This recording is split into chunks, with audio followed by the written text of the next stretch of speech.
এটা হচ্ছে ঝালকাঠি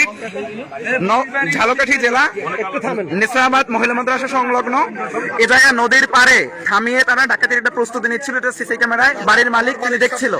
বাড়ির যে তিনি আমাদের সবার পরিচিত বনিয়ামিন বাকলাই, তার থেকে শুনেন।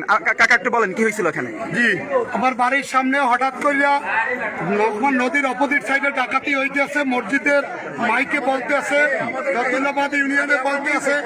সেই একই অবস্থায় এখানে থেকে নৌকায় ওপার থেকে পার হইয়া এপারে আমার বাড়িতে ডাকাতি করার জন্য বাড়ির চতুর্পাশে এরা জড়ো হইতেছিল। এই অবস্থা আমি সিসি ক্যামেরায় দেখা এলাকাবাসীকে টেলিফোনে জানাই এবং ঝালকাঠি সদর থানার ওসি সাহেবকে জানাইলে ওসি সাহেব তাৎক্ষণিকভাবে ফোর্স নিয়ে আসছে।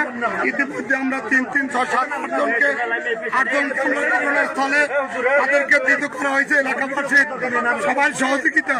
ইতিমধ্যে একজন ঠিকাদার ঝালকাঠির ফাইজুল নামে সে এসে বলতে আছে সে মাস্তানি দেখাইতেছিল এবং ইতিমধ্যে জনরসায়নে স্থানীয় যুবকরা তার গায়ে হাত তুলেছে।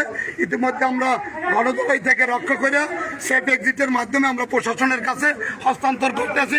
আইনানুগ ব্যবস্থা প্রশাসন নেবে। ইতিমধ্যে আমাদের ঝালকাঠি সদর থানার এসআই আসাদ ভাই আমাদের সামনে উপস্থিত আছে। তার কাছে হস্তান্তর করতে। এরা সবাই সুস্থ আছে, এদের গায়ে হাত তোলা হয় না। আপনারা সুস্থ আছেন? মারছে আপনাদেরকে? বলেন মারছে? কোথায় মারছে? আপনার কোনো ইনজুরি হয়েছে? আপনার কোনো ইনজুরি হয়েছে? আপনার কোনো ইনজুরি হয়েছেন? আপনার কি ইনজুরি হয়েছেন আপনি? না, ইনজুরি কেউ হন নাই। কেউ এমনি গা ধাক্কা দেখে হয়েছে। ইনজুরি হয়েছেন কেউ? কেউ আপনারা সবাই সেভ করছে তাই? ওকে, ইটস ওকে। আমরা আইনের হাতে সুপর্দ করছি, প্রশাসনের হাতে সুপর্দ করছি।